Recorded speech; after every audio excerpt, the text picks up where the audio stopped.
후렴해가면서 은혜 많이 받으시라 그러세요. 시작.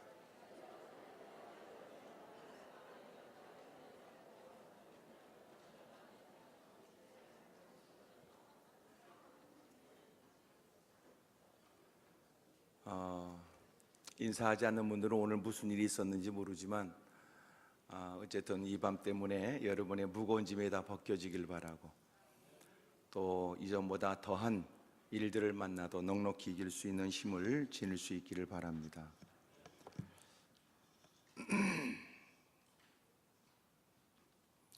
몇 주 전에 저는 장모상을 겪었고, 또 하나님의 은혜로 모든 일정이 잘 마쳤어요. 몸이 평상시 좀 아프시긴 했지만 어느 날 제가 잠을 자는데 우리 애가 저한테 이제 꿈입니다. 아빠, 할머니가 돌아가실 것 같아요. 그래요. 이렇게 벌떡 일어났어요. 새벽이었는데 마음이 편치 않지요. 너무 피곤하니까, 또 마음이 좀 그래도 갑작스러운 일이었으니까 또 잠을 잔다고 또 누웠는데 이번에는 앰뷸런스가 보이더라고요. 이제 일찍 일어나서 혹시나 하고 이제 준비를 했고, 제 아내에게 일부러 깨우진 않았고, 깨어 일어났을 때 아무리 봐도 천국에 가실 것 같다. 그래서 해외에 나가 있는 가족들을 다 부르고, 그때가 설 주간이에요. 화요일 날 장모님이 별세를 하셨고, 그리고 일을 막 이제 또 다 장례 절차를 마쳐서 딱 설이 되는 구정 전날 모든 일정이 다 마쳤습니다. 하나님의 참 기가 막힌 타이밍이었어요. 기가 막히게 하나님이 일정을 주장하셨어요. 해외에서 들어온 손주들도 다 대부분 그렇잖아요.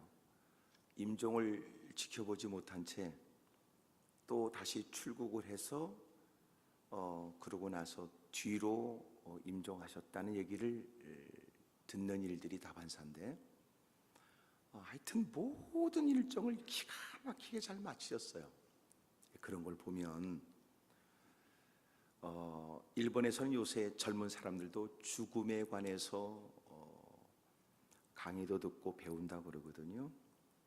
어떻게 잘 살까라고 하는 것을 뛰어넘어서 이제는 어떻게 잘 죽을 것이냐, 이런 일들을, 죽음을 어떻게 받아들일 것이냐를 젊은이들도 배운답니다.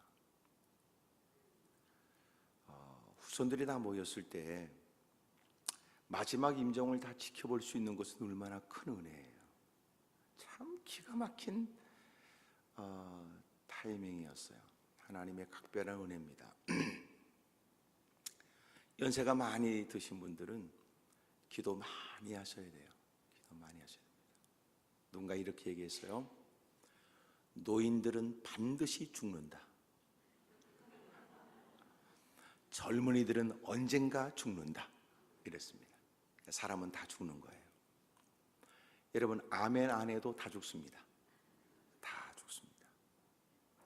근데 우리에게 뭐가 문제일까요? 누구든지 죽음의 일을 얘기하면 죽는다는 것을 부정하는 사람은 없어요. 소리를 조금만 올려보실래요? 네, 조금만 올려주세요.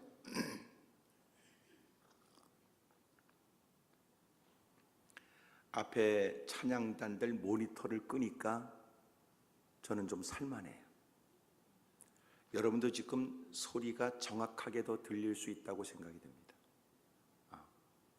이 소리가, 그래서 이 오른쪽 소리가 컸던 거예요. 저 찬양단의 모니터 소리가 귀가 너무 아팠어요. 그런데도 저 소리를 계속 듣고 있었다는 사람들도 대단한 거예요.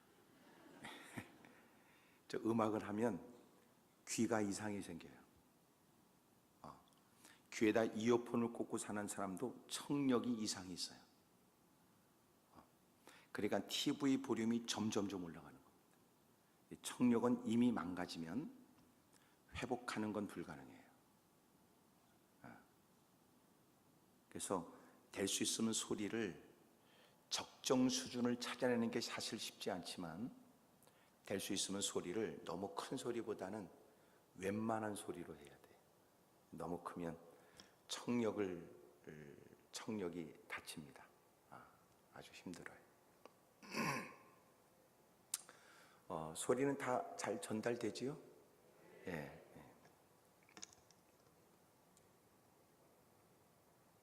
사람은 다 죽는데 문제는 조금 올려갔다, 좀 내리세요. 울린다 소리가. 하나 둘.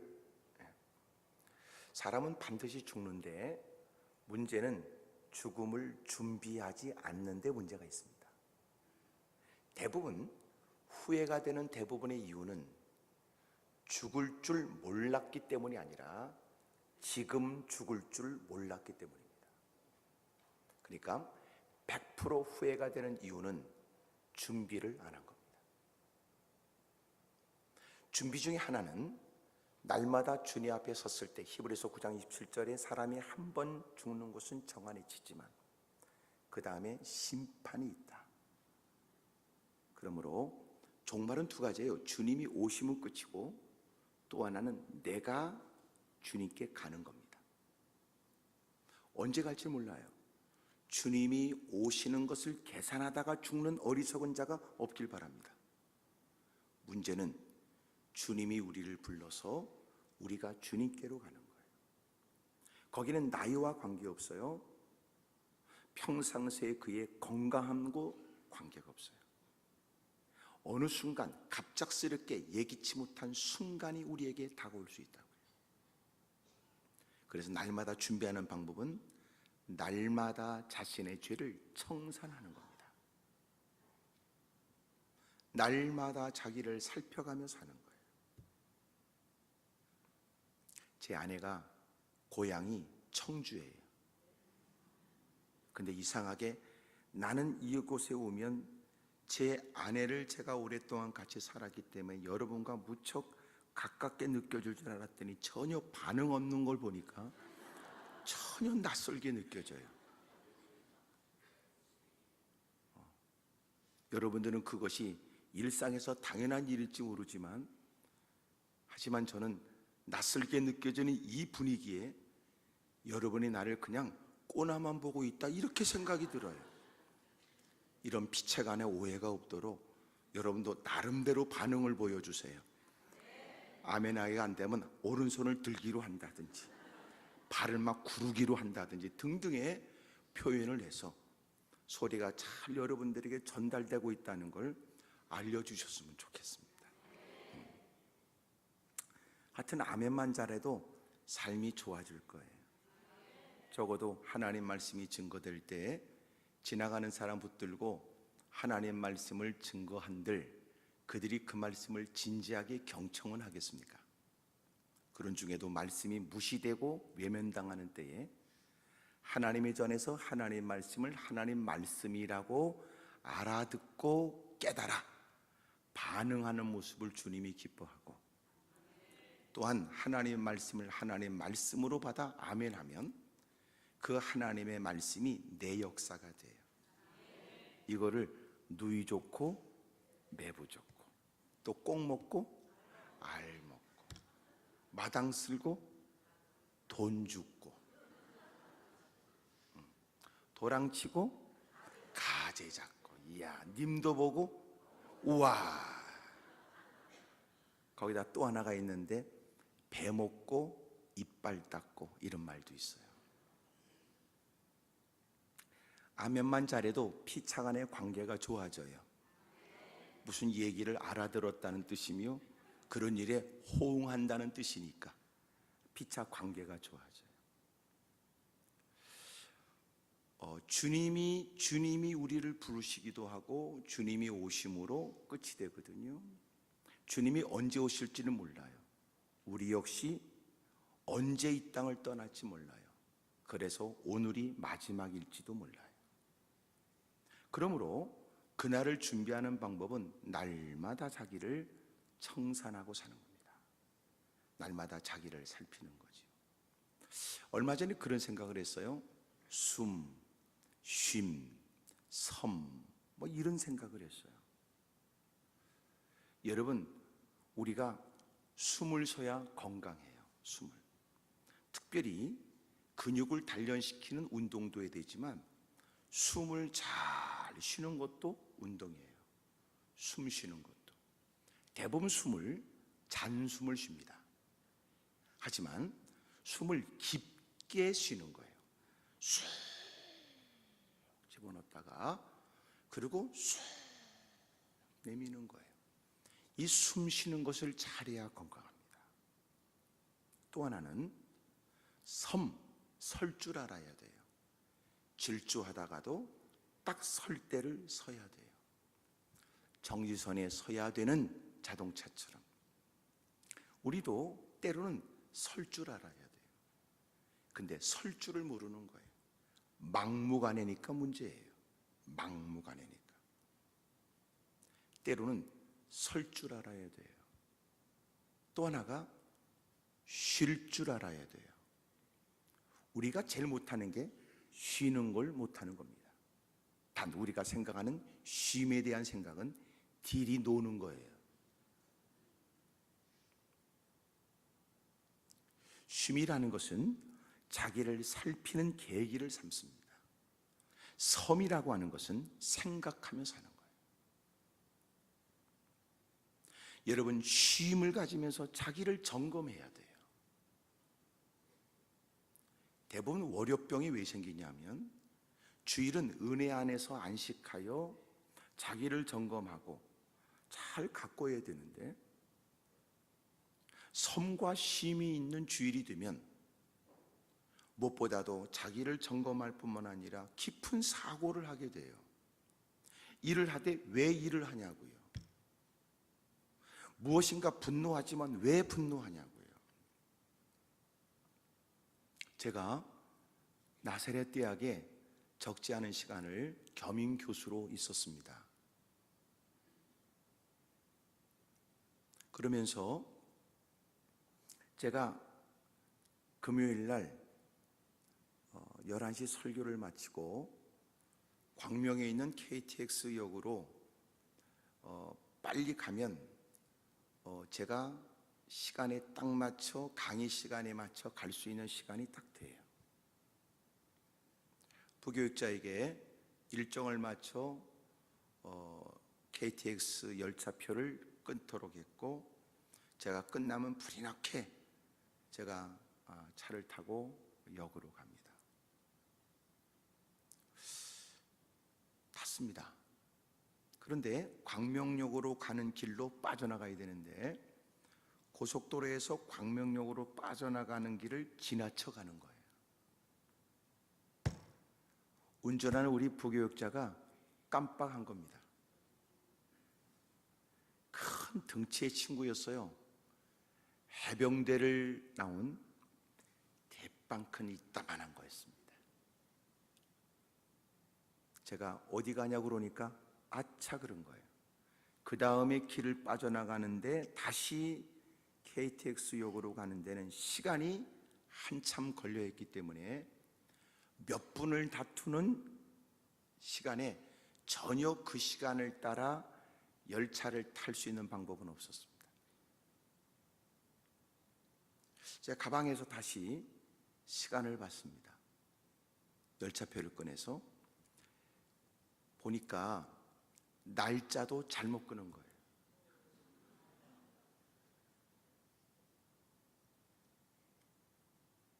그래서 다시 기도원으로 왔습니다. 제가 분명히 강의하러 갔는데 제가 다시 들어오니까 우리 교육자들이 놀랐습니다. 제가 차 안에서 제 안에는요 전쟁이 일어난 거예요. 이 새끼를 모가지를 뺐다 껴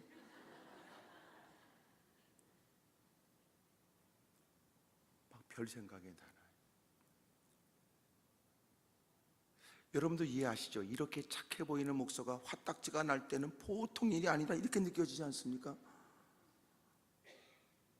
그런데 제가 차 안에서 생각을 했어요. 이 사람들이 무슨 죄가 있을까? 내가 왜 화를 내야 되나 생각을 했어요. 숨을 깊게 들숨과 또 날숨을 하면서 그러고 생각했어요. 문제는 저에게 있었어요. 그 사람들이 일이 아니라 따져보면 저의 일이었어요. 단 나를 위해서 수고해 주니까 고마워해야 돼요. 일부러 한 일이 아니었어요. 어쩌다 깜빡해서 그랬던 거예요. 차 안에서 제가 마음을 잘 다스렸어요. 그리고 기도원에 들어가서 제 사무실로 들어갔습니다. 그리고 전혀 얘기를 안 했어요. 이런 얘기도 제가 이렇게 마음이 가라앉아서 이렇게 차분차분 얘기하니까 이 얘기가 가능할 뿐이지.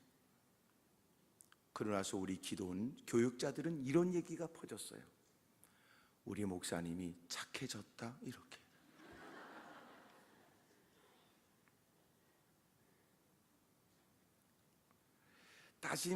따지면 우리는 대부분 분노하고 흥분하는 게 생각이 앞서는 게 아니라 감정이 앞서요. 적지 않은 사람들이 사실은 이성으로 산다고 그러고 이성을 중요시 여기고 논리를 중요시 여기지만 실상은 감정으로 살아요. 사람은 이성이 앞서는 게 아니라 이성보다 감정이 앞서간대요. 대부분 우리가 믿는다고 하는 것도 대부분 기분일 가능성도 있습니다. 진정한 믿음은 말씀이 근거되어야 합니다. 서두에 저희 장모님 모친상을 제가 겪었다고 그랬는데, 장례를 마치는 과정에 화장을 하러 갔습니다.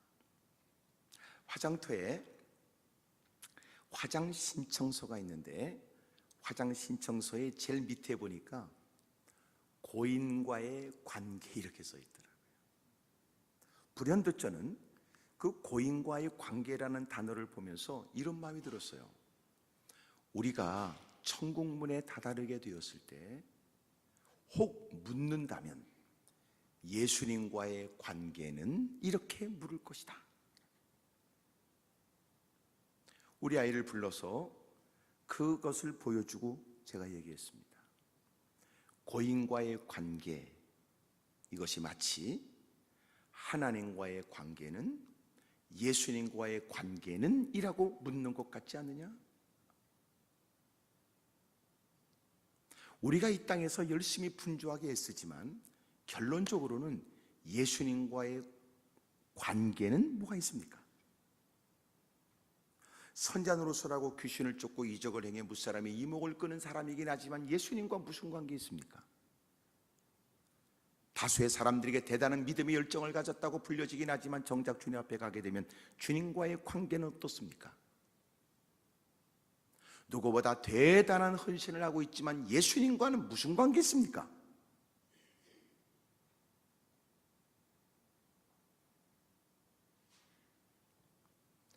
우리 신앙의 기준은 언제나 주님이어야 합니다. 주님이 됐다면 되는 것이고 주님이 아니라면 많은 다수의 사람들의 논리를 뛰어넘어 아닙니다. 그의 경험을 비춰 아니지만 주님의 말씀이 아니라면 자기의 경험을 볼 때는 그것이 맞는 것 같으나 주님이 아니라면 아닙니다. 신앙생활하면서 우리에게 가장 큰 갈등이 무엇입니까? 하나님 말씀을 들으면서 우리는 자기의 인생의 경험을 바탕으로 하여 그 말씀을 이해하려고 하는 겁니다. 자기 나름대로의 논리를 가지고 하나님 말씀을 들으면서 자기를 설득해달라고 요구하는 겁니다. 부딪히죠. 요새는 숫자 누름에 전부 다 정신없어요. 전부 다 지금 우리 살아가는 거 보면 전부 다 숫자입니다. 전부 다 숫자. 몇 번을 타고 갈 것이냐, 교통수단을 뭘 타고 갈 것이냐, 몇 번 버스를 탔다면 돈이 얼마냐, 전부 다 몇 명이 모였느냐, 병원에 가면 수치가 얼마냐, 전부 다 숫자입니다. 돈이 얼마냐, 전부 다 숫자입니다. 근데 하나님의 전에 다가오면 놀라운 건 주님은 숫자를 뛰어넘는 말씀을 하시는 거예요. 주님이 어떤 분이냐, 하루를 천년처럼 여기시고 천년을 하루처럼 여기시는 주님은 숫자를 뛰어넘는 분이세요. 기도원과 300용사 13만 5천 명의 미디안 군사 메뚜기 중단과 같은 그들과 싸우는데 300명을 데리고 가서 싸우라는 겁니다. 성경을 볼 때마다 지금까지 갖고 있던 우리의 사고가 와르르 무너집니다. 오병이어의 기적, 숫자를 뛰어넘는 역사입니다. 우리는 그런 역사의 희망을 가지면서도 정작 삶의 현장에서는 숫자의 농락을 당하고 살지요. 주님은 그런 분입니다. 오늘도 여러분을 근심케 하고 염려케 하는 게 왜 그래요? 당뇨병에 여러분 당뇨의 수치, 각양의 혈압의 수치, 오늘 주님은 그 모든 걸 뛰어넘어 여러분 의사의 오랫동안의 공부와 오랫동안의 경험을 가지고 진단하는 것을 무시할 수는 없으나 생명이 의사의 손에 있는 건 아닙니다. 왜냐하면 의사도 죽기 때문에 그렇습니다.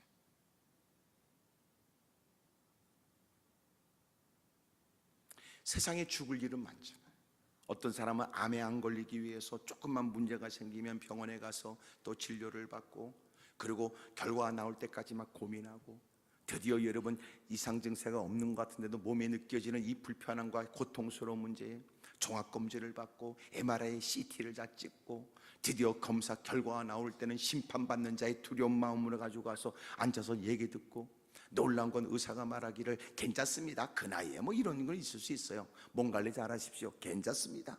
너무너무 기뻐서 종합검사표를 가지고 막 뛰어나오다가 교통사고를 당해서 죽었다, 그 말이에요. 죽을 일이 한두 가지입니까? 감기 정도에 가지고 약국 가서 약 몇 알 먹으면 산다고 생각하지만 감기를 방치하게 되면 폐렴에 걸려서 죽습니다. 몸 귀퉁이에 조그맣게 생긴 종기 하나 우습게 생겼는데 생각했는데 여러분 그것 때문에 큰 곤혹을 치르는 사람도 많습니다. 죽을 일은 너무나 많습니다. 주님 앞에 가게 되면 주님이 우리를 물으시겠지요. 이 땅에 살아가면서 무사람이 이목의 마음을 빼앗기느라고 주님 앞에 서야 된다는 걸 잊고 사는 겁니다. 이 땅에 누구보다 현명하게 살아가는 것은 언제나 주님을 기준으로 하여 자기를 끊임없이 살피는 겁니다. 충분한가? 이만하면 됐나? 우리는 누구를 속일 수도 있습니다. 대단합니다, 이 말을. 우리가 누군가에게 속을 수 있습니다. 아이고 정말 대단합니다, 이 얘기를 들으면서. 농담 같은 얘기지만 의미가 있으니까 들어보세요. 어느 날 개하고 사람하고 뜀박질을 했습니다. 들어봄직한 얘기인 것 같으죠? 개하고 사람하고 달리기 시합을 한 겁니다. 출발 신호와 함께 뛰기 시작했습니다. 골라인에 개가 먼저 들어간 겁니다. 그러므로 사람들은 개에게 진 그를 향하여 개보다 못한 놈 이렇게 얘기했습니다. 이것처럼 수치스러운 일이 어디 있겠습니까? 다시 재대결을 했습니다. 죽으라고 뛰어 연습을 하고 다시 개와 재대결을 벌였습니다. 놀란 건 입안에 죽으라고 뛰어서 똑같이 들어갔습니다. 사람들은 그를 개 같은 놈이라고 얘기했습니다. 처음보다도 더 모욕적인 얘기였습니다. 한 번 더 대결을 요구했습니다. 세 번째 대결이 있기까지 죽으라고 연습했습니다. 드디어 세 번째 대결을 했습니다. 그렇게 애쓰고 사력을 다하여 몸부림친 만큼 세 번째 대결에서는 개에게 이긴 겁니다. 그래서 사람들은 그에게 말하기를 개보다 더한 놈이라고 얘기했습니다. 이 우스개 얘기에 뭐가 문제가 있습니까? 개가 기준이 된 게 문제입니다. 우리의 신앙은 누구를 기준 삼느냐가 중요합니다. 과거보다 당신이 나아진 건 사실이지만 주님 앞에서 당신은 어떠냐 생각하셨습니까? 누구와 비교할 때는 교회를 다니지 않는 사람에 비하면 교회라도 한번 나오면 누구보다도 대단하게 보이지만 그것이 주님 앞에서 됐다고 말할 수 있는 신앙이십니까? 누구도 당신에게 문제를 제기하지 않으니 당신은 모범적 신앙입니까? 비슷한 사람들끼리 어울려 다니면서 밥 퍼먹고 커피 마시러 다니고 고상한 척하면 당신들은 더 이상 발전하거나 가꾸어지거나 더 달라져야 될 부분이 없다는 것입니까? 도대체 당신은 무엇이 기준입니까? 이것은 목사도 예외가 아니며 신앙생활을 오래 했다는 누구도 예외는 아닙니다. 우리는 한결같이 주님이 기준 되어줘 자기를 끊임없이 살펴야 됩니다. 옆에 사람 다 물어보세요. 그쪽은 누가 기준이냐고 물어봐요. 시작.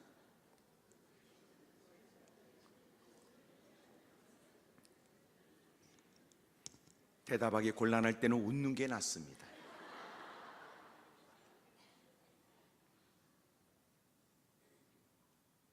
이 시대의 가장 큰 문제는 문제의식이 없는 겁니다. 문제의식은 그로 하여금 노력이 있게 만든다고요. 문제의식이 없습니다.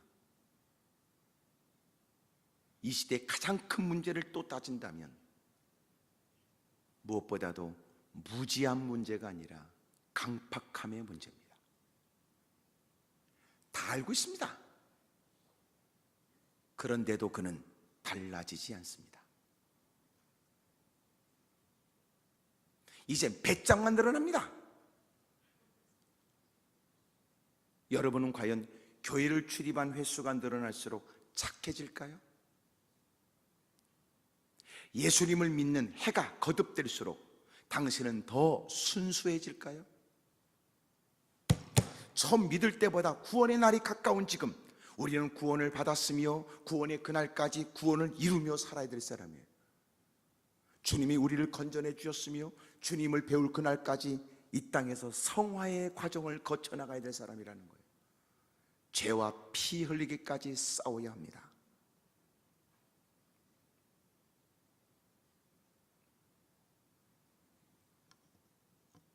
우리는 누가 기준일까요? 그런데 희한하지요. 뻔뻔해지고 강팍해지는 겁니다. 옆에 사람 다 물어보세요. 그쪽은 옛날보다 지금이 더 착하냐고 물어보세요. 시작.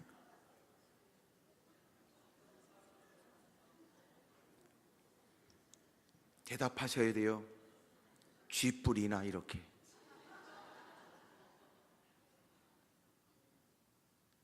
우리가 착해집니까?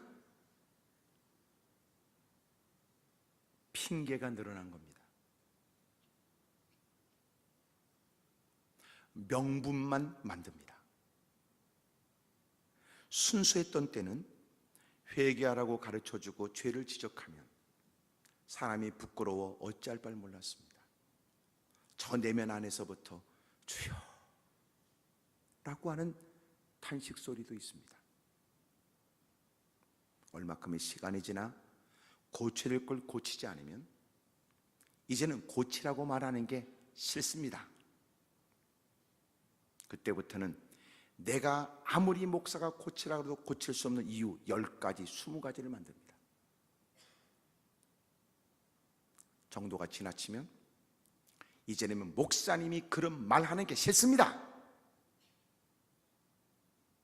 교회 남다른 위치에 있다면 은근히 다가와서 혹 이런 얘기를 간이 부어서 할지도 모르죠. 목사님, 요새 성도들은 그런 설교를 별로 안 좋아해요. 가뜩이나 6일 동안 지쳐 힘든 사람들이 하나님 전에 다가오면 주일이라도 나와준 걸 고마워하고, 개차반으로 살아도 괜찮으니까 주일날 그냥 자리에만 앉아있어 달라고, 목사님 요새는 그렇게 회개해라, 그런 거 싫어합니다.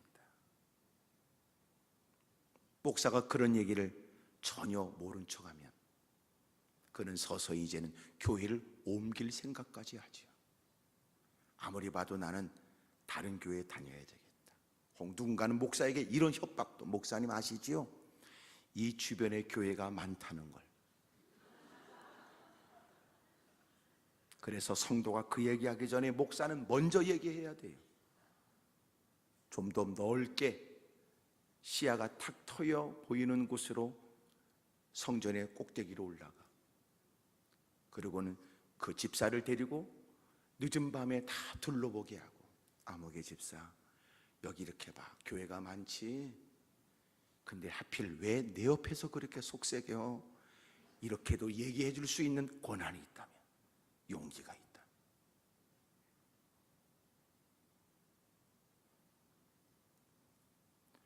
오늘 우리가 주님을 배울 날이 점점 가까운 때 자기를 살펴 주님 앞에 나는 이만하면 충분한가를 살피셔야 합니다.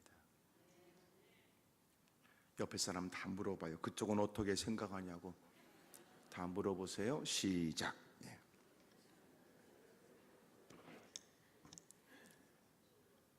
참 물어보기도 쉽지 않은 일입니다. 오늘 성경은 우리가 누구 중심으로 살아야 되는지를 가르쳐줘요. 베데스다 연못에 대한 얘기입니다. 히브리 말로 베데스라고 하는 못이 있는데, 그곳에는 행각 5이 있고 그 안에는 많은 각색 질병에 고통당하는 사람들이 있었습니다.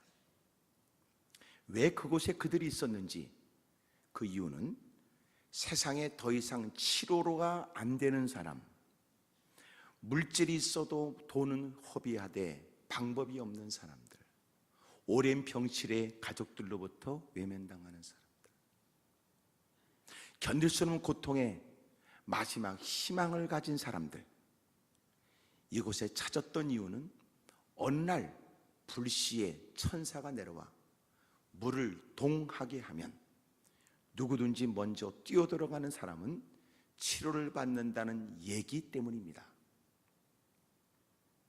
이것도 오랫동안 전설처럼 내려왔던 일이요, 절망 가운데 있는 사람들은 그것의 진위 여부를 떠나 희망을 가질 수 있는 얘기였습니다.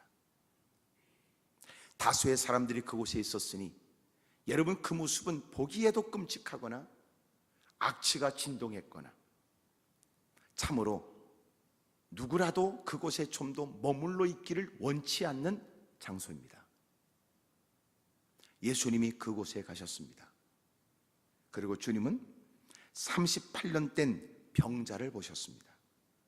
그 사람이 어느 때부터 그곳에 있었는지 모르지만 그가 그 질병을 앓게 된 게 38년입니다. 그의 처지와 형편은 자기 스스로 몸을 가누기가 어려운 처지의 사람입니다. 마지막 누군가에게 동정을 요구했고, 그래서 누군가가 그들을 그곳에 데려다 놓은 겁니다. 그가 듣기를 확인되지 않는 누군가가 얘기하기를, 야! 물이 동한다! 그러면 너도 나도 기다렸다는 듯이 첨벙첨벙 뛰어들 때 그는 그 소리가 들려주고 많은 사람이 뛰어들어도 그가 그 처지에 자신 스스로의 노력으로 그곳에 들어갈 수 없는 사람입니다. 주님이 그를 향하여 네가 낫고자 하냐고 물었습니다. 이런 우문이 어디 있습니까? 그곳에 있는 것은 해결받겠다는 뜻으로 충분한 표현인데도 주님은 그곳에 있는 그에게 내가 낫고자 하냐고 물으신 겁니다. 하지만 주님이 어떤 분입니까? 말씀 한마디 하면 거친 풍랑이 잔잔해지고, 말씀 한마디에, 권위 있는 말씀 한마디에 썩어 냄새났던 나사로도 온전해져서 살아나옵니다. 달리다고 마시는 주의 말씀 한마디에 회당장 야이로의 12살 먹은 딸 죽었다가 아침에 잠을 자고 아침에 일어나듯이 살아났습니다. 그 주님이 그를 향하여 내가 낫고자 하냐고 물으셨던 것이 어찌 우리가 듣기에는 이해가 안 되지만 주님이 어떤 뜻이 있지 않겠습니까? 대단한 큰 의미가 있는 겁니다. 베데스다라고 하는 것은 히브리 말로 베데스다라고 하는 말은 우리말로 은혜의 집, 자비의 집이라는 뜻입니다. 교회는 은혜의 집이고 자비의 집입니다. 세상에 별 볼 일 없는 것들이 들어옵니다. 혹이 말이 기분 나빠서 아멘을 못하는 분이 있다면, 성질나서 어떻게 말하는가 들어보겠다고 하는 사람이 있다면 설명하겠습니다. 교회 안에 들어오지 않은 사람은 아직도 멀쩡해서 그렇습니다. 교회 안에 들어온 사람은 뭔 일이 있어서 들어옵니다. 겉은 멀쩡해도 속이 썩었다든지, 비로소 마음이 통한다 싶으면 솔직히 털어놓을 개인사에 슬픈 일이 있습니다. 한마디로 말하면 뭔 일이 있어서 들어온 겁니다. 그러므로 교회는 늘 이런저런 잡단 문제가 일어날 수 있습니다. 왜냐하면 뭔 일이 있는 사람만 들어오기 때문에 그렇습니다. 그러므로 교회에 뭔 일이 있거든 뭔 일이 있는 사람들이 모였기 때문에 뭔 일이 일어날 수 있다는 것으로 놀라지 않기를 바랍니다. 더 놀라운 사실은 뭔 일이 있던 사람이 문제가 해결되면 또 나갑니다. 하지만 너무나 서운해할 거 없습니다. 뭔 일이 있으면 또 들어옵니다. 웃기는 건 뭔 일이 있어서 들어온 주제에 교회 안에서 뭔 일이 없다는 듯 고상한 척하니까 문제입니다.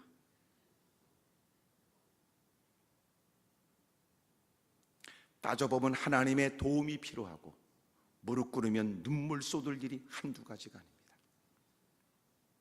집구석 가면 한숨을 토하고 가족들이 만나면 대판 싸우는 일이 날마다 이어지는 가정도 있습니다. 그러나 교회만 오면 개폼 잡습니다.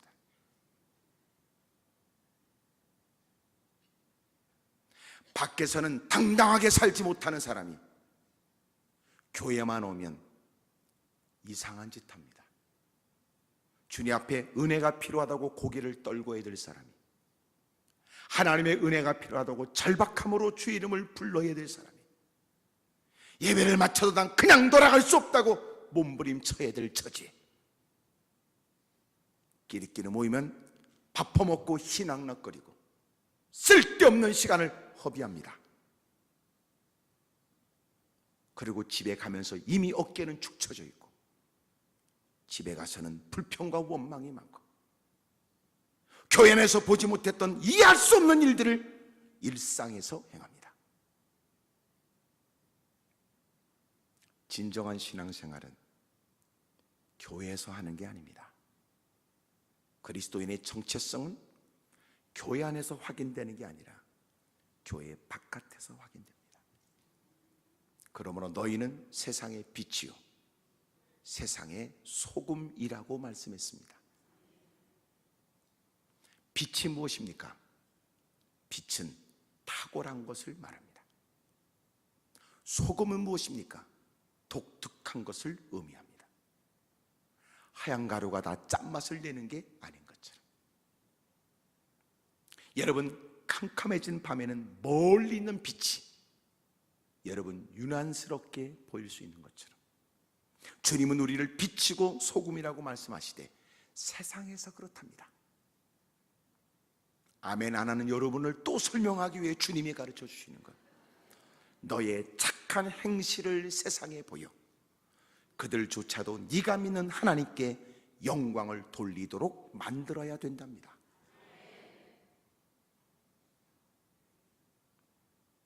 교회 안에서는 거들먹거리되 밖에 나가서 실상 그리스도인의 모습을 보이지 못하는 사람, 주님이 친히 말씀하시기를 내가 너희를 세상에 보내는 것은 양을 이리 가운데에 보내는 것과 같다고 하셨습니다. 양이 이리들 가운데 가게 되면 어떤 일을 겪게 될 줄 주님이 모르지 않습니다.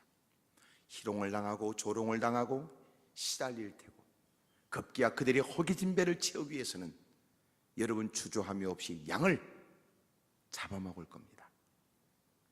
주님이 그런 세상에 우리를 보내신다는 겁니다. 진정한 신앙은 세상에서 확인되는 겁니다. 여러분이 혹시나 자동차를 타고 가다가 접촉사고가 일어나면 당신이 지혜에 있다면 제일 먼저 할 것은 성경책을 감추는 겁니다. 그리고 그놈과 똑같은 위치에서 한판 붙는 거죠. 만약 우리가 예수 믿는다는 사실을 알게 된다면 사람들은 끊임없이 우리에게 포기를 요구하거나 양보를 원할 겁니다. 아유, 교회 다니시는구만. 교회 다니시는 분이 참으셔야지. 교회 다니시는구만. 이해하셔 그러면. 그래서 우리는 그런 일에 나름대로의 처세의 능력을 배운 겁니다. 절대로 교회 다닌다는 말을 안 하는 거지. 그래서 성경책은 제일 먼저 큰 가방에 쑤셔 넣어야 됩니다. 근데 더 놀라운 건 나중에 밝혀진 얘기지만 같은 교인이었답니다.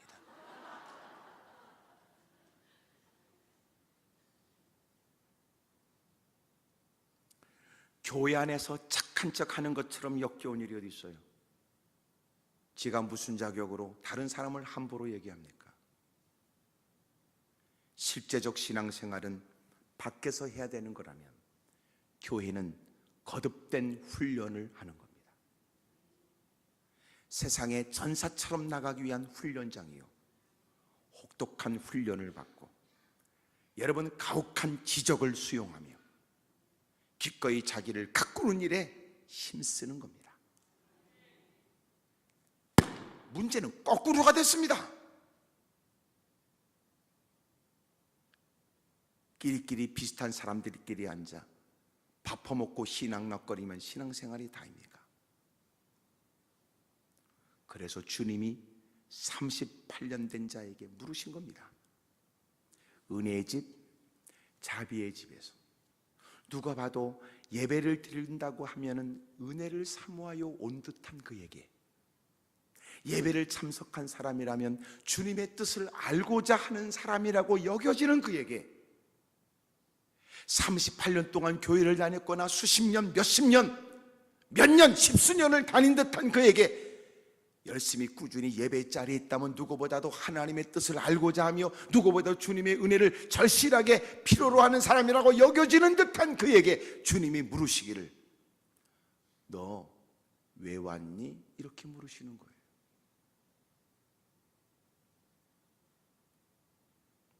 처음에는 하나님의 도움을 받겠다고 교회를 출석하지만 시간이 지나면 자기가 교회를 왜 다니는지 본래 목적을 잃어버립니다. 익숙하다는 말은 숙련된다. 익숙하다는 말은 누구보다 달인이 된다. 익숙하다는 것은 누구보다 프로가 됐다는 말로 인식되지만 때로는 익숙하다는 말은 의미를 잃어버렸다. 더 사람이 퇴색된 인생이 됐다. 갑질한다. 그렇게 불려질 수도 있습니다. 예배가 익숙하다는 것은 무엇을 의미합니까? 뻔한 예배, 이제는 뭐 할 거야? 이제는 뭐 할 거야? 본문, 이거? 그따구로 앉아있는 것은 예배가 익숙한 사람일 뿐, 임에도 그가 예배를 반복하여 예배를 또 드릴 때마다 임재하셔서 역사하시는 성령님의 은혜를 경험하여 그 예배를 누구보다 의미 있게 여기고 그 예배를 통하여 두 어깨의 무거운 짐을 떨쳐버리는 힘을 공급받고 세상의 간교함을 이겨낼 수 있는 하늘의 지혜와 총명을 얻게 되는, 누군가는 그런 은혜를 체험할 때, 누군가는 전혀 오늘은 점심 반찬이 뭐야?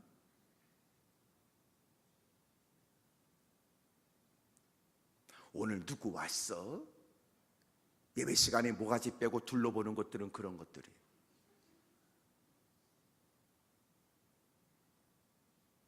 예배에 집중하지 못한 채 주보를 뒤척거리면서 자기 이름 어디 나왔나 확인하고, 주보의 헌금 명단에 왜 내가 이 옆에 내보다 뒤에 나와야 되는지 따져 물어야 될 것 같아. 글자 하나 틀리면 그 때문에 누가 행정을 받기 때문에 이렇게 글자도 틀렸냐고 시비 거는 유치한 인간들, 아무것도 아는 일.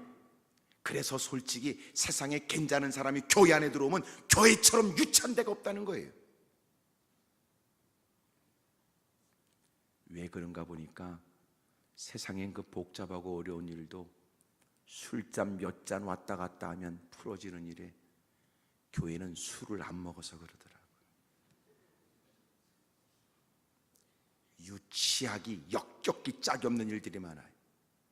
한번 속이 뒤틀려지면 평생 원수가 되고, 그 인간이 나가든지 내가 나가든지 해야 될 것 같은, 사생결단을 해야 될 것 같은,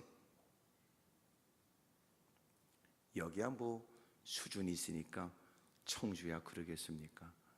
안양에는 더럽게 많습니다. 어디서 이사 왔을 것 같아요?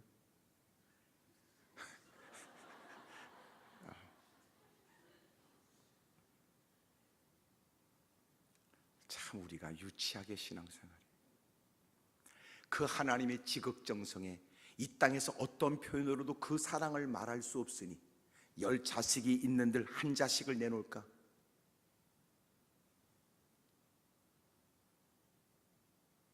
하나밖에 없는 독생자를 예수님이 우리를 위해서 내놓으셨는데 이 사랑을 그냥 큰 사랑이라고 말할 수 있을까? 표현 자체가 좀 경박스러울 수 있지만 미친 사랑이다. 말로 다 헤아릴 수 없는 어마어마한 은혜를 입은 처지에 우리가 이 땅에 은혜를 받은 사람이라면 은혜가 있어야 되니, 필립이 안시가 지은 하나님의 놀라우신 은혜라는 책을 보면 우리가 은혜 받은 게 사실이라면 우리의 손끝에도 그리스도의 사랑이 묻어나야 되는 게 아니냐 그 말이에요. 이것을 어떤 분은 말하기를 하나님의 은혜를 받은 사람으로 유통시켜야 된다라고도 얘기하고, 어떤 사람은 파이프론을 얘기하여 받은 바 은혜가 나를 통하여 계속 곳곳에 전달되어야 한다라고도 얘기하거든요. 은혜를 받았다고 주둥이로만 떠들 게 아니라 받은 바 은혜에 여러분 이루다 말할 수 없는 은총에 기뻐 뛰는 그는 가는 곳곳마다 그리스도의 편지가 되었고 그리스도를 생각나게 하는 사람으로 바꿔줬으며, 그가 잠시 머물렀지만 사람들은 주님을 느낄 수 있었고 손끝으로 느껴지는 그리스도의 사랑에 사람들의 차가운 마음도 녹아지기 시작하고,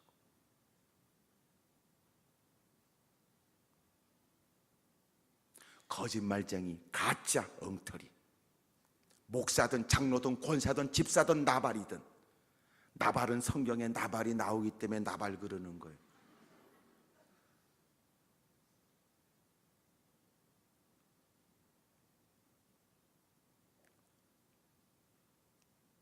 사랑하는 여러분, 우리 지금 신앙생활 제대로 하고 있는 거 맞습니까? 주님이 물으시기를 너 왜 왔니? 물으시는 거예요. 베데스다 연못에 그 처지에 누워있으면 누가 생각하기를 저 사람도 치료받으러 왔을 것이다 라고 모든 사람은 다 그렇게 생각하는데, 정작 주님은 사람의 쏘가지까지 꿰뚫는 주님이 그에게 물으신 겁니다.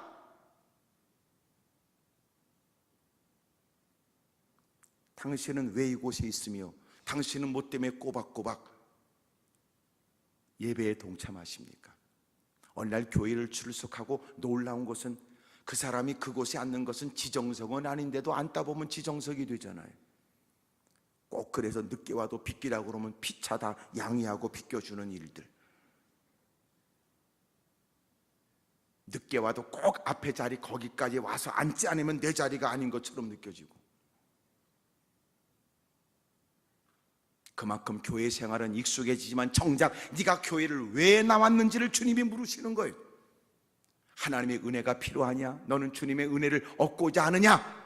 놀란 걸 한마디로 말하면 교회를 출석한 모든 사람들이 한결같이 은혜를 사모하여 다가왔느냐? 그가 예배자리에 있는 것으로 말할 수는 없다는 겁니다.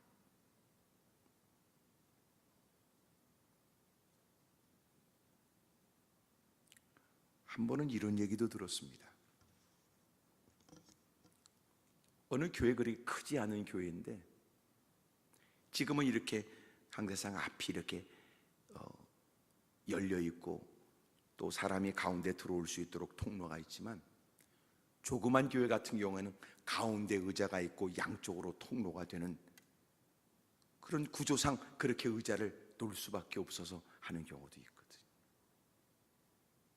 교회에 늘 그렇게 속삭이는 사람이 목사님을 얼마나 힘들게 하는지, 일찍 와서 제일 정면에 딱 목사님이 있으면 딱 눈에 마주치는 곳에 앉는데 일부러 앉는 겁니다.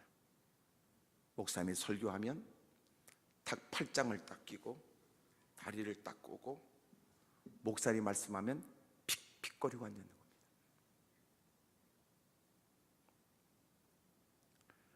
참 이해가 안 돼요. 왜 그렇게 교회 다녀? 참 이해가 안 되잖아. 이렇게 청주 우암교회처럼 이렇게 착한 분들만 있으면 얼마나 좋겠어요. 나는 이렇게 웃지도 않고 얘기하는데 여러분이 웃는다는 것도 이상하잖아요.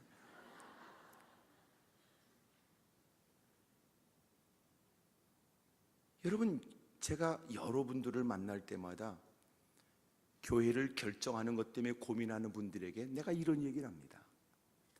당신은 교회를 왜 다닙니까? 당신은 교회를 다니는 것은 행복해야 합니다. 막 교회 가는 시간이 기다려지고 막 예배 시간이 즐겁고 그래야지. 벌써 일요일이야? 미치겠네 진짜. 왜 이렇게 일요일이 빨리. 그리고 또 교회 다니는 게 집사라면 비참하지요. 또 그런 거지 같은 집사가 장로를 꿈꾼다니 개떡 같지 않습니까?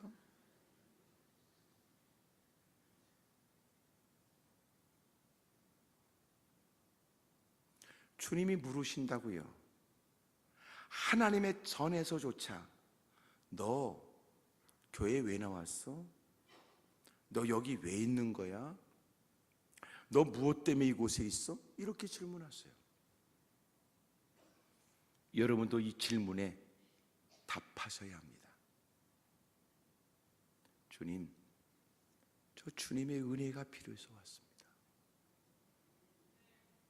주님의 도움이 절실한 고통과 어려움 중에 주님의 도움을 받고자 다가왔습니다.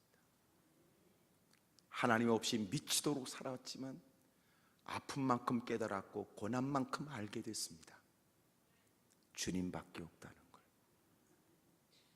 있을 때는 몰랐으나 모든 걸 다 원창케 잃고 나서야 알았습니다. 내 전화에는 수없이 많은 사람이 전화번호가 입력되어 있지만 정작 힘들고 어려운 처지에 나를 도울 사람은 아무도 없습니다. 평상시 숱한 많은 인맥으로 거들먹거렸지만 정작 고난과 고통을 만났을 때 내가 의지할 분은 주님밖에 없었습니다. 주님, 주님의 은혜가 필요합니다.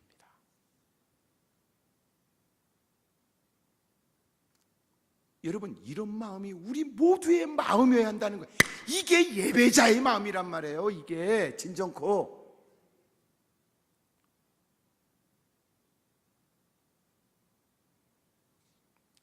팡세에 그래. 팡세에 그 내용에 사람의 마음은 구멍이 있는데 그 구멍은 세상의 어떤 것으로도 채울 수 없다. 명예권세로도 안 된다. 오직 하나님으로만 그 구멍을 메울 수 있다. 이랬습니다. 여러분, 우리는 주님을 떠날 방법이 없다고요. 고난을 만나 기대했던 것들이 허물어져야 하나님밖에 없다는 걸 비로소 깨닫게 되죠. 근데 놀라운 건 하나님의 은혜가 필요하다고 하나님절에 다가왔지만 시간이 지날수록 인생들은 엉뚱한 일에 마음을 빼앗깁니다. 피차 간에 형성된 인간관계, 가깝다는 일 때문에 형님 동생이 있고, 피차 간에 여러분 가깝다고 그러고 어울려 싸돌아다니기 시작하면 교회에서 만난 모임 속에는 인상하게도 교회와 관련 없는 대화만 가득하고 헛소리만 해야 된다고요. 어느 큰 교회에 이런 일이 있었습니다. 오래전의 얘기였지만 그렇게 열정적으로 목회하는 중에 교회 남자 집사들이 목사님께 허락도 받지 않고 평상시 봉사하면서 몰고 다녔던 봉고차에 자기 가까운 사람들을 전부 다 타고 가서 교통사고로 몇 사람이 죽었습니다. 목사님은 그 사실을 전혀 모르지요. 허락을 받고 간 것도 아니고. 언제나 우리가 명심할 것은 교회 안에서 모였다면 교회 안에 들어온 사람들이 자기네끼리 모임이라도 정기적으로 갖게 되는 모임은 교회가 알아야 합니다. 첫째는 이단과 사이비 때문이며, 교회에 모인 사람들은 한결같이 교회의 지도를 받아야 될 의무가 있습니다. 어때요? 어때요가 아니에요. 교회에서 모였기 때문에 그렇습니다. 울릉도의 어떤 교회에서는 TV에 나온 어떤 사건의 내용인데, 장로 한 분이 사람들에게 빚을 지고 온 가족들이 야반도주했습니다. 그 크지 않은 울릉도에서 난리가 났습니다. 그리고 그 사람이 장로라는 것 때문에 교회에 몰려온 겁니다. 교회와 전혀 관계없습니다. 장로가 개인적으로 다 돈이 연줄이 됐습니다.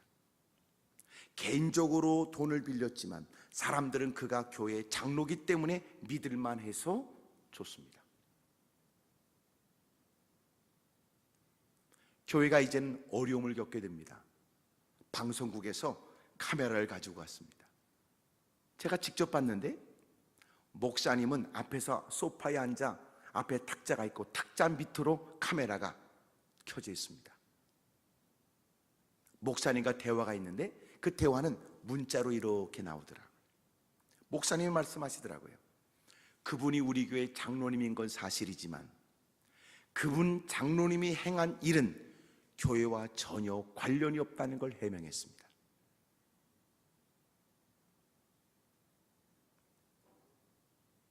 여러분, 우리는 각자가 교회입니다.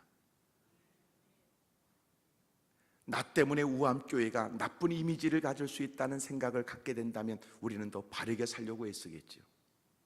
남다른 직분을 그만큼 남다른 책임이 부과됩니다.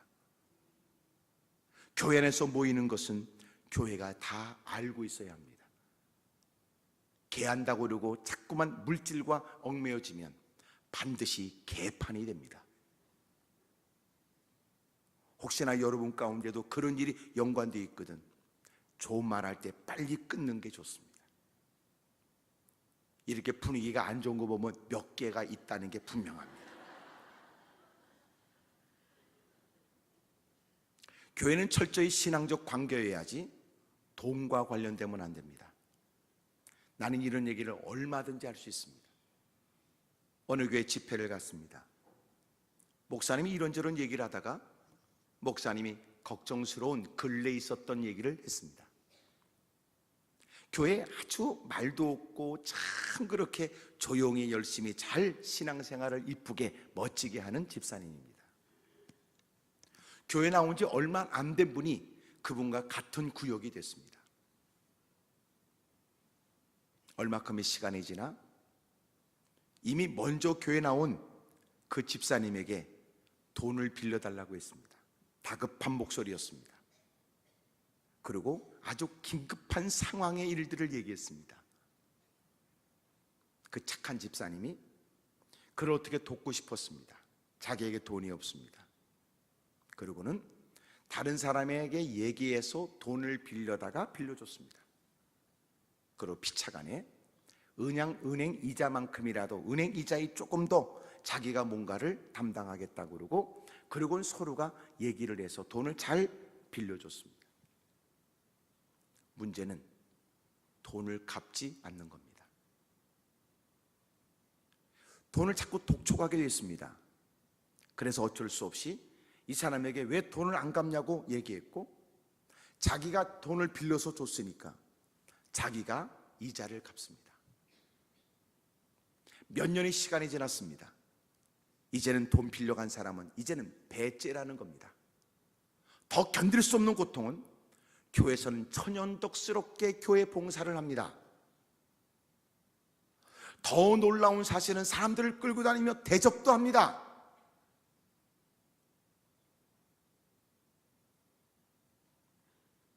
이분이 벙어리 냉가슴을 앓았습니다. 그리고 결심을 했습니다. 내가 이 꼴을 보고 교회는 더 이상 있을 수 없다는 게 결론입니다. 마음에 끓어오는 분노를 견딜 수가 없답니다. 저렇게 이중적이고 가식적인 인간이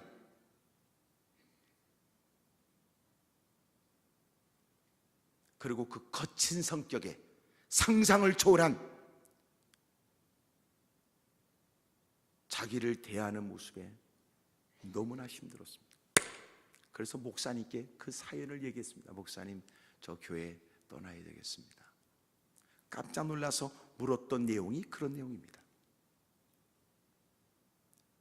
여러분은 지금 그 결과를 나한테 묻고 싶지요? 저도 그 얘기까지만 듣고 왔습니다.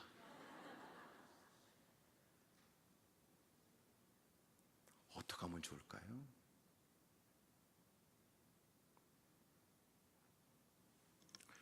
주님이 그러므로 묻습니다. 너 왜 나왔어? 너 왜 온 거야? 이 자리에 있으면 다 착해 보이지요? 나는 압니다. 여러분이 결코 착하지 않다는 걸. 이 자리에서 누구보다 믿음이 대빵 커 보이지요? 그러나 누군가는 소빵도 아니고 헛빵도 많습니다. 단 확실한 사실은 여러분이 이 자리에 있다는 건 믿음에 남다른 관심이 있다는 것은 분명하며, 누구보다 착하게 살겠다는 마음이 있다는 건 분명합니다. 오늘 주님이 묻습니다. 왜 왔는데? 뭐 때문에 왔는데? 이렇게. 오늘 은혜를 사모하는 마음으로 주의 말씀에 지체함이 없는 답을 할 수 있기를 바랍니다. 주님, 저 주님의 은혜가 필요합니다. 마침내 38년 동안 고통을 당하는 그에게 내가 낫고자 하냐고 물으셨으니, 낫고자 하는 사람들만에 모여 보기에도 안타까운 안쓰러운 모습을 연출하는 그들의 내가 낫고자 하냐, 이게 바른 물음이겠냔 말이에요. 하지만 지금도 주님은 사모하는 자를 만족해 합니다. 우리가 잃어버린 것이 뭐냐면, 예배를 드리며 사람들 틈바구니 있으면서 정작 주님을 잃어버리는 겁니다. 사랑하는 여러분, 주님을 기억하십시오. 그리고 주님의 질문을 받으십시오. 누군가가 당신이 그 자리에 있었다는 것으로 인정해 주는 것으로 당신이 할 일을 다 했다고 생각하면 대단히 위험합니다. 마침내 주님이 그를 향하여 일어나라고 하셨습니다. 너는 일어나거라. 네가 낫고자 하느냐? 사람들이 없어서 나를 던져줄 사람이 없어요. 야, 사람 탓하지 마라. 내가 너한테 물어보는 거 아니냐. 너는 하나님의 전에 다가와서도 나 때문에 희망을 갖지 못한 채 사람이 없다고 핑계대지 말아라. 내가 너한테 말하는데 일어나거라. 그리고 누웠던 상을 걷어가지고 가거라. 거짓말처럼 일어납니다. 그리고 누웠던 상을 걷었습니다. 그리고 걸어갑니다. 이럴 때 아멘 하면 그 사람도 좋은 일이 일어날 가능성이 있죠. 지나갔습니다. 물론 아쉬운 분들을 위해서는 그 부분을 다시 반복할 수 있습니다. 마침내 주님이 그를 치료해 주신 그날이 언제냐? 놀라웠게도 안식일입니다. 안식일. 이 안식일이 주는 의미가 커요. 안식일이. 왜 그렇습니까? 안식일 날은 병자를 고치는 일을 하지 않습니다.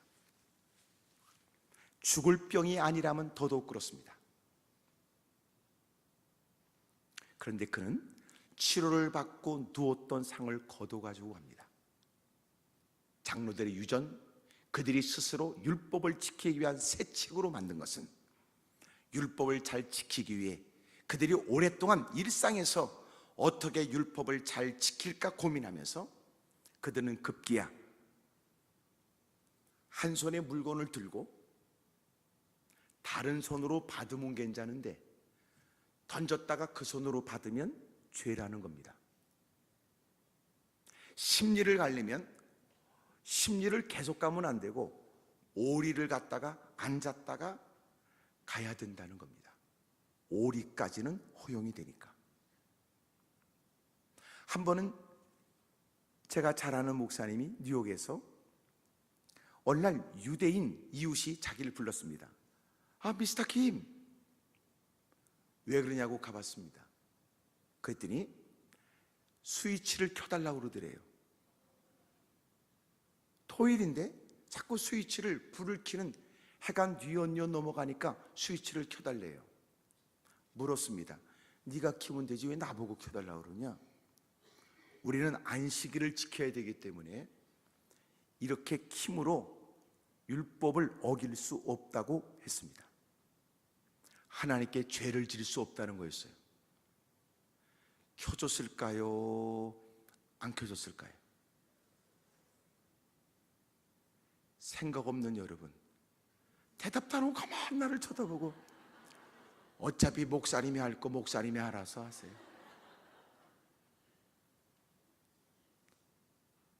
안 켜줬답니다. 이유를 이렇게 얘기했습니다. 여봐, 너는 죄를 짓지 않고 나는 죄를 져도 된다는 거냐? 나도 죄 짓기 싫다. 그래서 안 켜줬대요. 여러분, 지금 그들이 얼만큼 새칙으로 정한 율법을 지키려고 애쓰는지. 예수님은 안식일의 주인입니다. 예수님이 그를 향하여 일어나라고 하셨습니다. 그리고 주님이 그 자리를 들고 걸어가라고 하셨거든요. 그들은 나름대로 지금까지 해왔던 그들의 율법 준수의 방법을 쫓아 그는 마땅히 안식일에 해서는 안 될 일을 그는 하고 있다고 그를 다구칩니다. 누가 그런 거냐? 저를 고쳐준 분이 그랬습니다. 누구냐? 놀라운 건 아직까지 그는 누군지, 예수님이 누군지 몰랐습니다. 주님의 사랑은 우리가 주님을 사랑하는 것보다 먼저입니다.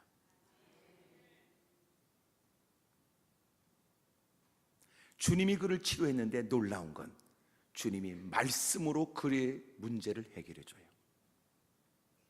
언제나 주님이 기준돼서 주님의 질문 앞에 답하며 살아야 됩니다. 주님이 기준되어져 주의 말씀을 쫓아 살아야 됩니다.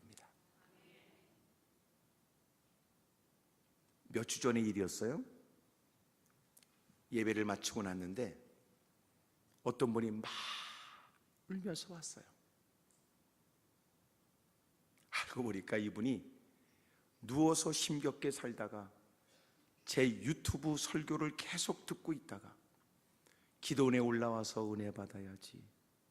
그리고 지팡이를 짚고 힘겹게 올라온 겁니다. 그 짧은 길을 몇 걸음 걷다가 쉬고 지팡이를 의지한 채. 근데 놀라운 건 예배를 드리고 나서 기도하고 일어나는데 갑자기 온몸에 힘이 주어진 겁니다. 그리고 지팡이 없이 펄떡 일어났고 힘있게 두 발로 걸어서 울면서 저한테 온 겁니다. 제가 얘기했습니다. 저하고는 관련 없는 그 마음을 주님이 살펴 주님이 은혜를 주신 겁니다. 기도는 매주 연인원이 한 15,000명에서 20,000명이 올라옵니다. 하루에 4번 예배가 이어집니다. 일주일에 3일 철회가 있습니다. 저는 기도원에서 32년째 있는 겁니다. 하나님이 부어주시는 이루다 말할 수가 없습니다. 기도원은 셔틀버스가 없습니다. 의자 없이 바닥에 앉습니다. 앞에 프로젝트 없습니다. 악기가 없습니다. 전자올겐하고 피아노 하나가 있습니다. 찬송인들을 교육자들이 한 사람씩 돌아가면서 합니다. 예배는 기본적으로 2시간에서 2시간 반까지 드립니다.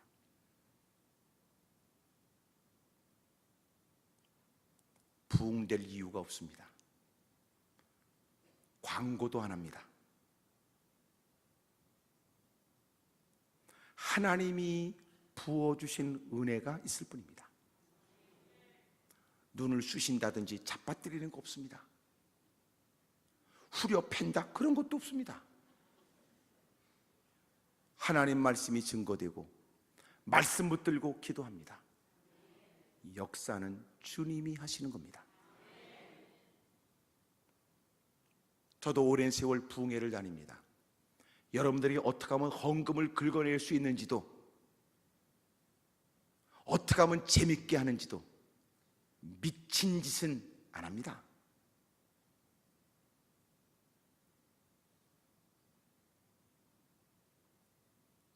제가 신학박사 과정의 전공이 설교학입니다. 제가 깨달았습니다. 어느 날 내가 여러분들에게 설교 잘하는 사람으로 불려지려고 애쓰는지, 하나님이 나를 세웠으니 주님 앞에 부끄럼 없이 설교하려는 건지, 그리고 결정했습니다. 성도들에게 설교를 잘하는 목사로 불려지기를 원하는 걸 포기했습니다. 하나님 앞에 부끄러움 없는 설교자가 되기로 결심한 겁니다. 세상의 자극적인 것들을 너무나 많이 접하여 말초신경이 무뎌진 사람, 그러면서도 대빵이나 고상한 척하는 위선적이고 가식적인 인간들, 누군가의 마음을 흔들어 하나님께 바로 살 수 있도록 이끌어가는 일을 위해서라면, 가치껏 내가 사람들에게 어떤 이미지로 인식된다 할지라도 두려워하지 않기로 했습니다.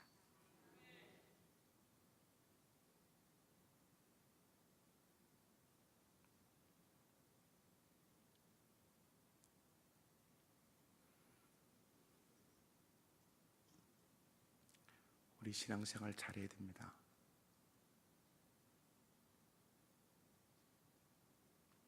저는 모태신앙이었고 저도 술 때문에 몇 번 죽을 고비가 있었습니다.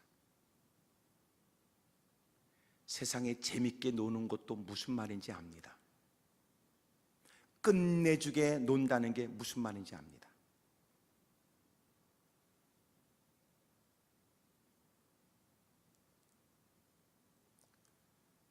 하나님이 저를 부르셨습니다.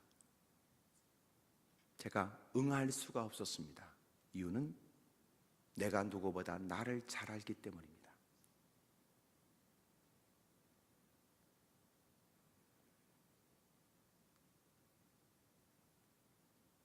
그래도 주님은 포기하지 않았습니다.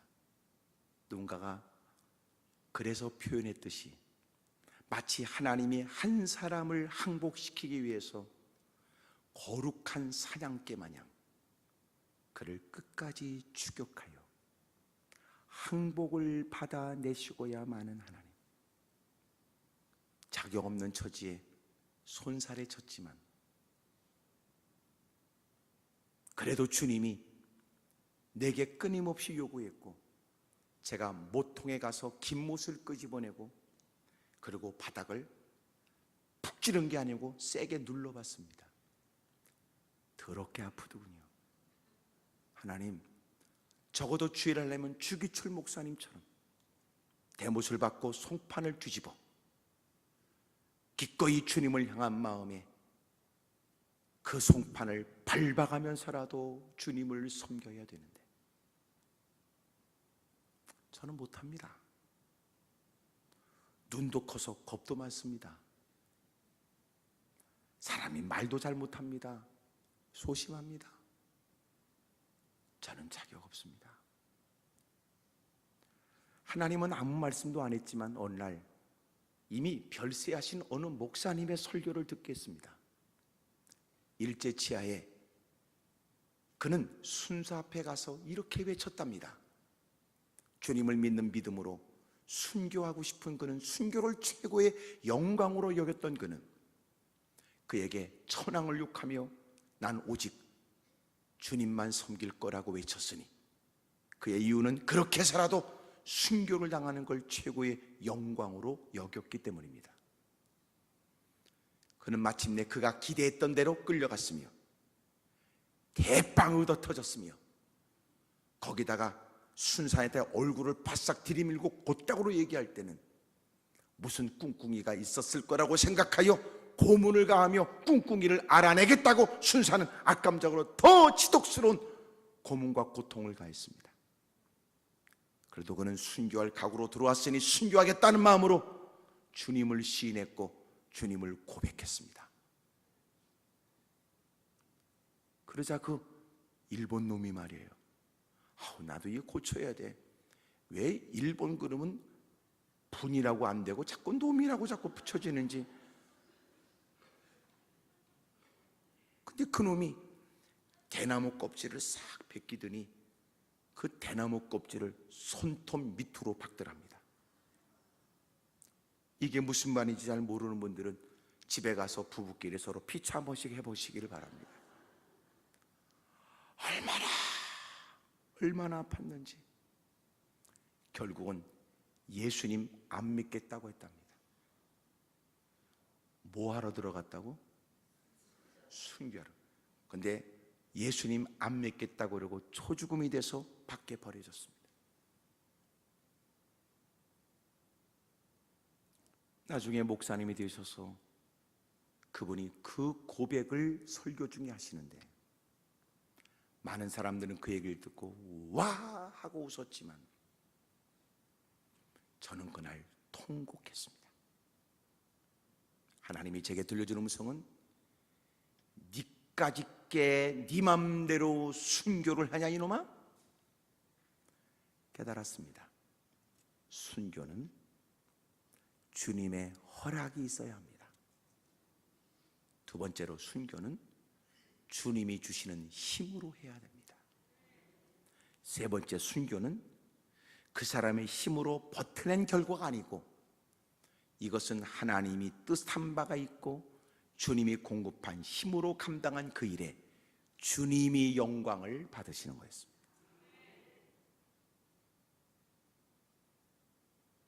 제가 와르르 무너졌습니다.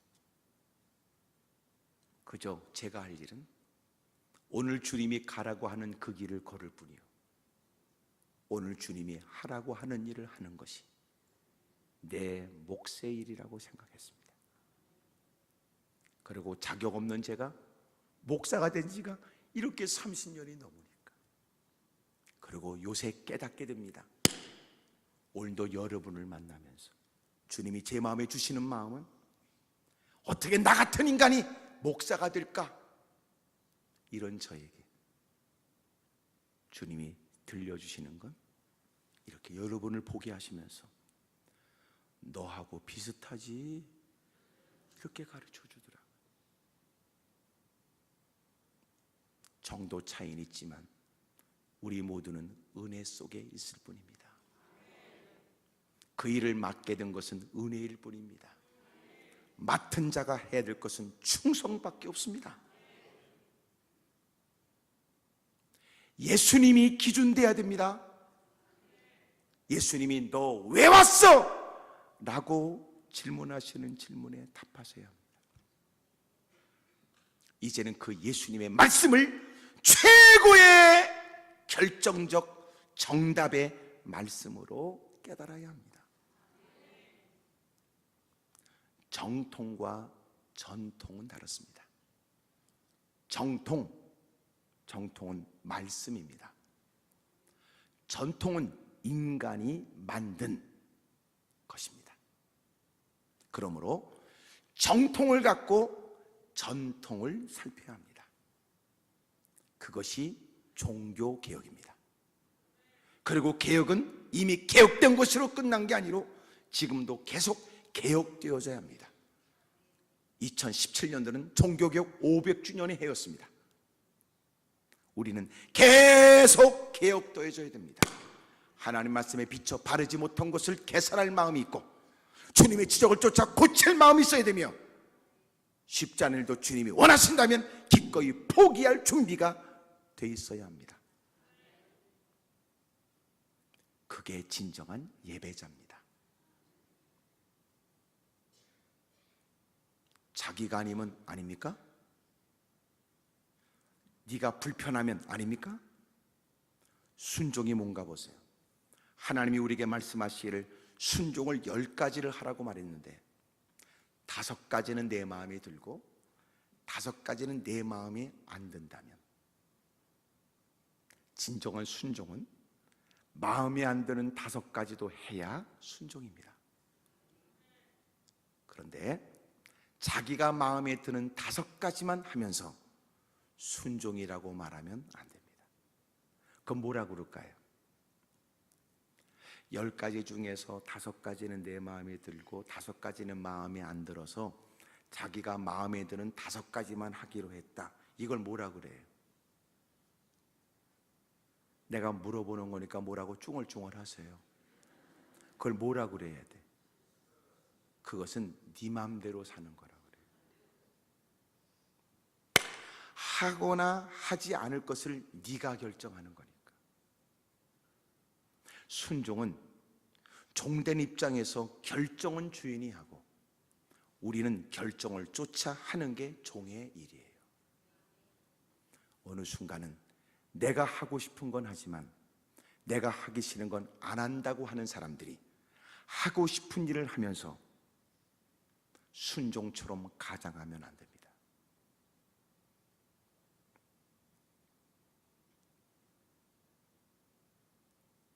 마침내 그는 누웠던 자리를 걷어가지고 걸어갔고 유대인들은 그를 율법을 범한, 주의를 지키지 않은 안식일을 범한 사람으로 몰아가지만 그는 자기를 고쳐준 분이 행하라 했으므로 행하게 된 일이라고 말합니다.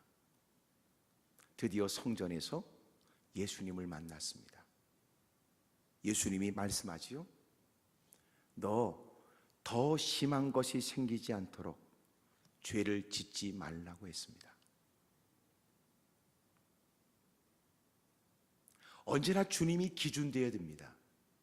그러므로 내가 왜 왔는지, 그리고 내가 말씀대로 순종하는지, 나는 은혜를 입은 만큼 은혜를 쫓아 사는지를 살펴야 합니다.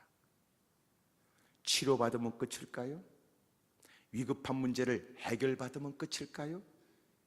견딜 수 없는 고난의 문제를 해결하면 이제는 더 이상 하나님께 매달릴 이유가 없습니까?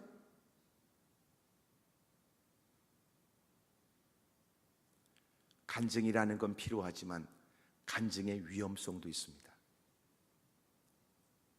제가 목욕탕을 갔는데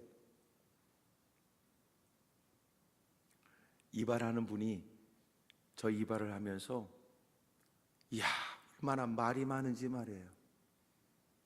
그런 중에 앞에 큰 거울에 뭐 교회에 관련된 뭐 이런 거 성경 구절도 있고 그래요. 그래서 교회를 다니시냐고 물어보니까 기다렸다는 듯이 저를 추궁합니다. 누구십니까? 직분이 무엇입니까? 그렇게. 그리고 그분이 저를 알아냈어요.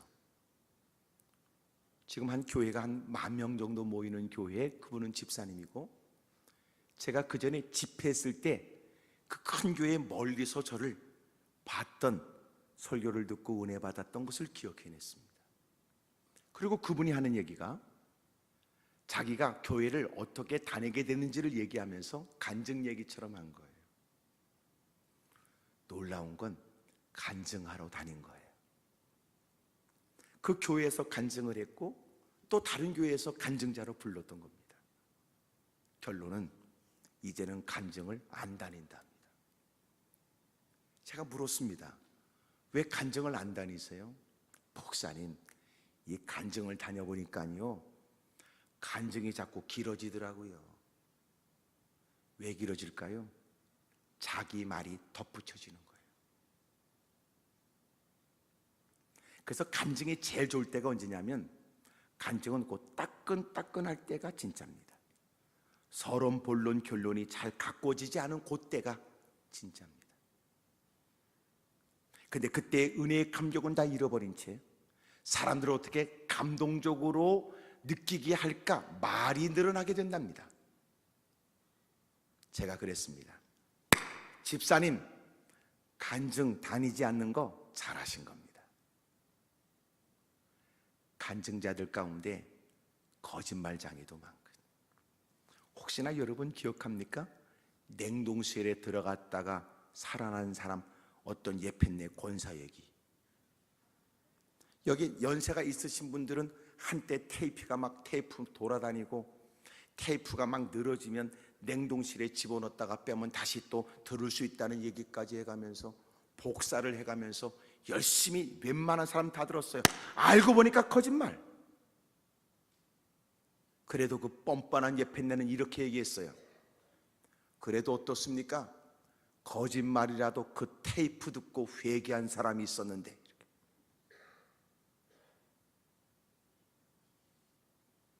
하나님의 말씀 따라 사셔야 합니다. 전통이 아니라 정통이 더 중요합니다. 날마다 전통은 개선되어져야 합니다. 사람들끼리 편리를 위하여 하나님을 향한다는 본래 뜻이 상실된 채 여러분 나름대로 열심으로 규칙과 세칙을 세워서 만든 그 전통이 오히려 정통을 도전합니다. 마치 이들은 예수님, 안식일의 주인 되신 예수님을 도전하는 것처럼. 주님은 그에게 네가 다시는 죄를 짓지 않도록, 죄를 범하는 일이 없도록, 더 심한 것이 생기지 않도록 죄를 경계해야 된다고 가르쳐 주신 것처럼 언제나 우리는 주님을 기준으로 하여 살아야 합니다. 주님의 은혜를 입었다는 것이 끝이 아니라 은혜를 입은 이유도 주님이 기준 되어져 바르지 못한 일을 경계하고 살아야 합니다. 결론을 내리려고 합니다. 우리의 신앙은 누가 기준입니까? 남편이 교회를 다니지 않으면서도 주일날 꼬박꼬박 교회 다니는 그 모습에 대단한 열심이 있는 광신자처럼 말하는 일에 속으면 안 됩니다. 왜냐하면 당신은 정작 주일날 교회 와서 졸고 가고 있는지도 모르죠. 예배를 드리면서 주일날 꼬박꼬박 참석했지만 사실은 더 나은 바른 신앙을 위해서라면 여러분들은 주일날 예배 드리는 것으로 만족할 수는 없다고 느껴야 할 것입니다. 교회 다니지 않는 누군가가 건네는 몇 마디 얘기에 이만하면 충분하다고 생각하는 건 위험합니다. 기준은 주님이어야 합니다. 그리스도의 장성한 분량이 이루도록 성장해야 합니다. 그리스도의 장성한 분량이 이른다, 그게 무슨 말일까요? 그리스도의 장성한 분량이 이루도록 이 말이 이 뜻이더라고요. 예수님은 죽기까지 복종하십니다. 제자들도 이해할 수 없는 한창 인기가 무르익을 때 예수님은 가장 무능한 자처럼, 나약한 자처럼 장로들과 대제사장이 보낸 하속들의 공과 몽치를 들고 있는 그들에게 끌려갑니다. 베드로가 칼을 들고 나서지만 칼을 들면 칼로 망한다고 말씀하신 주님, 말씀하시기를 내가 무능하여 끌려가는 것 아니니 입술 열어 기도하면 하늘에 12영도 되는 어마어마한 천군 천사가 나타난다. 하지만 나는 이 땅에 아버지의 뜻을 받들려고 왔으니 설령 너희들은 이해할 수 없으며 무사람들은 내가 무능하게 보여진다 할지라도 아버지의 뜻을 받들기 위해 오셨다는 주님은 기꺼이 십자가를 짊어지십니다. 예수님은 죽기까지 복종하셨습니다. 우리도 그렇게 살아야 합니다. 주의 말씀을 그대로 수용할 수 있는 사람. 창세기 22장에 보여지는 아브라함이 아들 이삭을 드리라는 주님의 시험을 기꺼이 응합니다. 주님은 이제야 네가 나를 경외하는 줄을 알겠다고 말씀하지요. 우리가 그리 순종하길 원한다고요. 죽기까지. 주님이 친히 제자들에게 말씀했습니다. 누구는 나를 따라오려면 자기를 부인하고 십자가를 짊어지고 주님을 따라야 된답니다.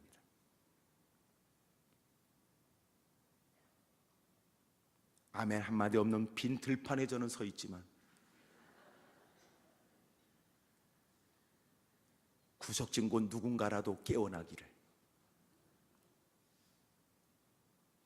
누군가라도 침묵 속에 깊은 깨달음의 울림이 있어서 새로운 각오와 결단이 일어나게 되기를.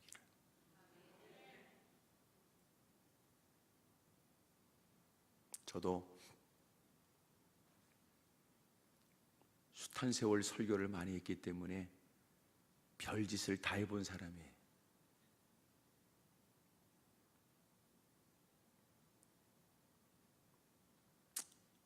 오늘 주님이 기준되어서 자기를 살피고 회개가 있고 결단이 있기를 바랍니다. 할렐루야. 있다면 있는 이유가 무엇이며 없다면 그 없는 처지에 어떻게 그 문제를 이해하고 해석하고 풀어나가야 될지. 다수의 사람들의 평판이 두려운 게 아니라 주님 앞에서 나는 어떤 모습인지, 성공과 실패와 관계없이 주님 보실 때 나는 어떠한지. 오늘 목사인 저도 다를 바 없으며 우리 모두도 누구도 예외는 없습니다. 오늘 그래서 깊은 깨달음에 흘리는 눈물이 있다면, 새로운 각오와 다짐이 있다면 반드시 아름답고 좋은 일이 있게 될 것을 믿습니다. 옆에 사람 물어봐요. 진지하게 내일 새벽에는 어떡할 거냐고. 시작.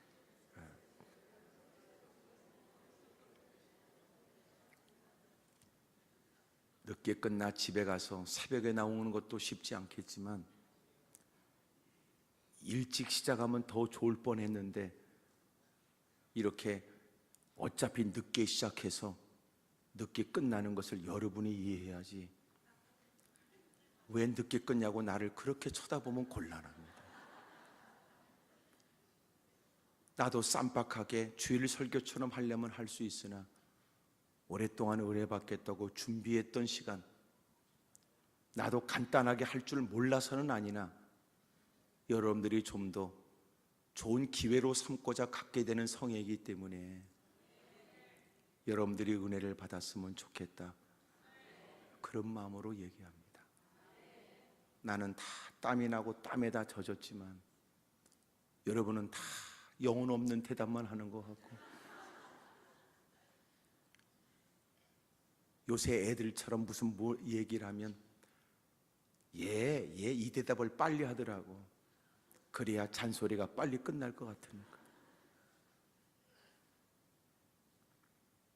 주님과 무슨 관련이 있어요? 예수님과 무슨 관련이 있어요? 예수님이 뭐라고 그러셨는데요? 주님 보실 때는 어떨 거라고 생각합니까?